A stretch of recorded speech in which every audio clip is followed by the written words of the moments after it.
O que acontece quando você pega células de embriões de sapos e transforma em novos organismos evoluídos por algoritmos? Você obtém algo que os pesquisadores chamam de primeiro robô vivo do mundo. Embora as células-troncos originais venham de sapos com garras africanas ou Xenopus laevis, esse chamado Xenobots não se parece com nenhum anfíbio conhecido. As pequenas bolhas medem apenas 1 milímetro de largura e são feitas de tecido vivo. Os biólogos reuniram em corpos projetados por um programa de computador. De acordo com um novo estudo, esses organismos móveis podem se mover de forma independente e coletiva, curar feridas e sobreviver por semanas seguidas. E potencialmente podem ser utilizados para transportar medicamentos dentro do corpo de um paciente. Eu sou o Sidney Góes e você está no Placebo. Vem comigo, que no caminho eu te explico.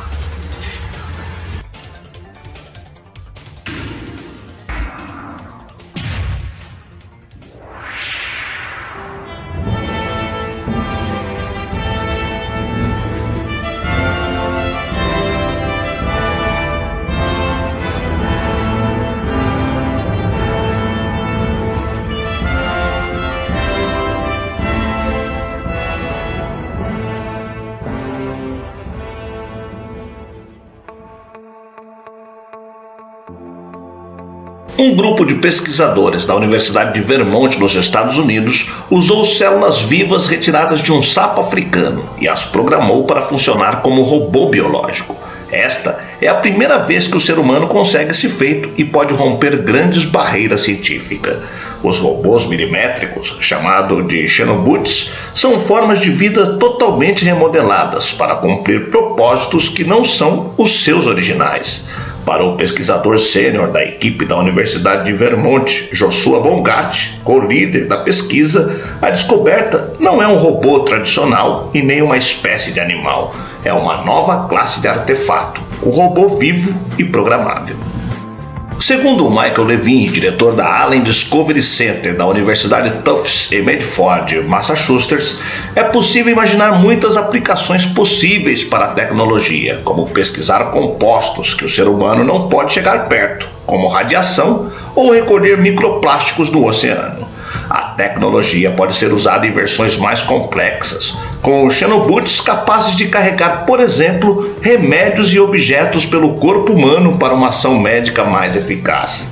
Se pudéssemos criar uma forma biológica em 3D sob demanda, poderíamos reparar defeitos de nascimento, reprogramar tumores em tecidos normais, regenerá-los após lesões traumáticas ou doenças degenerativas e derrotar o envelhecimento, disseram os pesquisadores. Esta pesquisa pode ter um enorme impacto em áreas da medicina regenerativa, como construção de partes do corpo e indução da regeneração.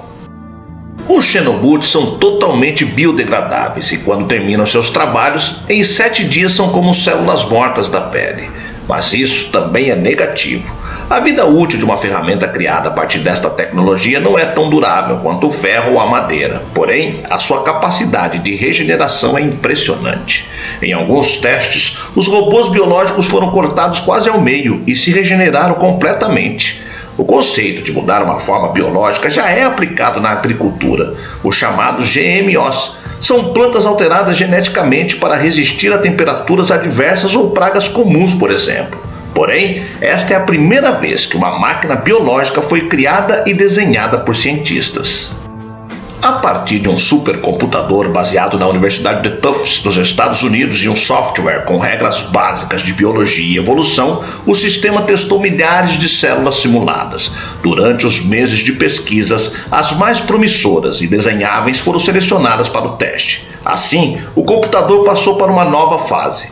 Com o simulador de evolução, os cientistas criaram milhares de fórmulas e possibilidades para aquela vida, e com as células reais separadas, passaram a juntar os pedaços para que elas se tornassem iguais às desenvolvidas pelo software.